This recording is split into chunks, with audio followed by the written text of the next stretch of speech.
దీపం ఉండగానే ఇల్లు చక్కదిద్దుకోవాలి. సమయం ధనం కన్నా విలువైనది. మీరు చేయబోతున్న పనికి ఈరోజే సరైనది. మీరు చేయాలనుకున్న పని ఏదైనా ధైర్యంగా మొదలుపెట్టండి. ఫలితం గురించిన ఆలోచన ముందే వద్దు.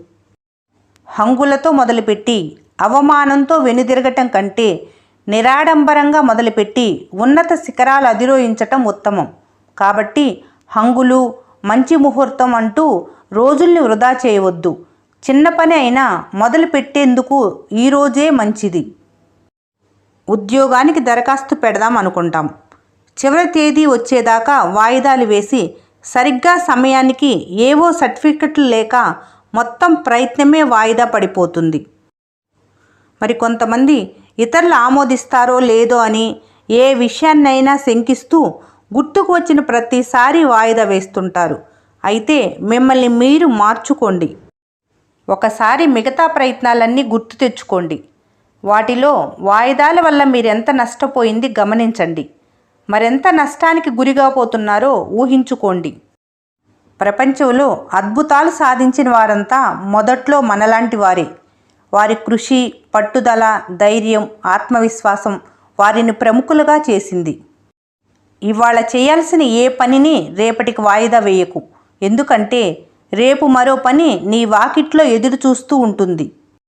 వాయిదాలే మన లక్ష్య సాధనకు అన్నిటికన్నా పెద్ద శత్రువు.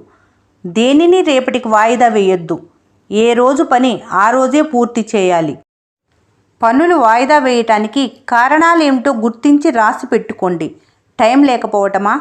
ప్రయత్నిస్తే ఏదో ఒక అనవసరమైన పని తగ్గించుకొని అవసరమైన దానికి కాలం కేటాయించుకోవచ్చు. మీలోని బద్ధకమే కారణం అంటే మాత్రం తప్పక వదిలించుకోవాల్సిందే. మీలో గొప్ప సంగతులు ఉండి ఉండవచ్చు. వాటిని వెల్లడిపరిస్తే ఇతరులు హేళన చేస్తారేమో అని మీరు భయపడి మీ మనసులోని కోరికలను అదుపు చేస్తూ చేయాలనుకుంటున్న పనులను వాయిదా వేస్తున్నట్లయితే అది పొరపాటు. మీరు ఎంచుకున్న రంగంలో భవిష్యత్తు ఎలా ఉంటుందో అని సంశయిస్తూ మీ కార్యాచరణను అమల్లో చేయటంలో వాయిదా పద్ధతులు ఆశ్రయించినట్లయితే ముందు పని ప్రారంభించండి. మీ అనుభవాలే మిమ్మల్ని విజేతలుగా తీర్చిదిద్దుతాయి. పోటీ ప్రపంచంలో సమయానికి తగిన నిర్ణయాలు తీసుకొని ముందుకు సాగే వారిని కాలం నిలబెడుతుంది. వాయిదాలు వేస్తూ అనుమానాలతో పనిచేసేవారు ఎప్పుడూ వెనకబడే ఉంటారు. చేసే ప్రతి పని లాభ నష్టాల్లో ఏదో ఒకటే కలిగిస్తుంది. మీరు వాయిదా వేయబోయే పని వల్ల కలిగే ఫలితం ఏమిటని ఒక్క నిమిషం ఆలోచించండి. పదే పదే మీ పనులు వాయిదా వేస్తుంటే దానికి కారణం ఏమిటి అని నిజాయితీగా పరిశీలించి దానికి మంచి పరిష్కారం కనుక్కోండి. ఆలస్యం అమృతం విషయం అన్నారు పెద్దలు. సరైన సమయంలో సరైన నిర్ణయాలు తీసుకోవటంతోనే విజయం దిశగా మన కృషి ఆరంభమవుతుంది. మరి ఈ వాయిదాల జబ్బును వదిలించుకోవటానికి మార్గమే లేదా అంటే ఖచ్చితంగా ఉంది. అది మనల్ని మనం సరిదిద్దుకోవటమే.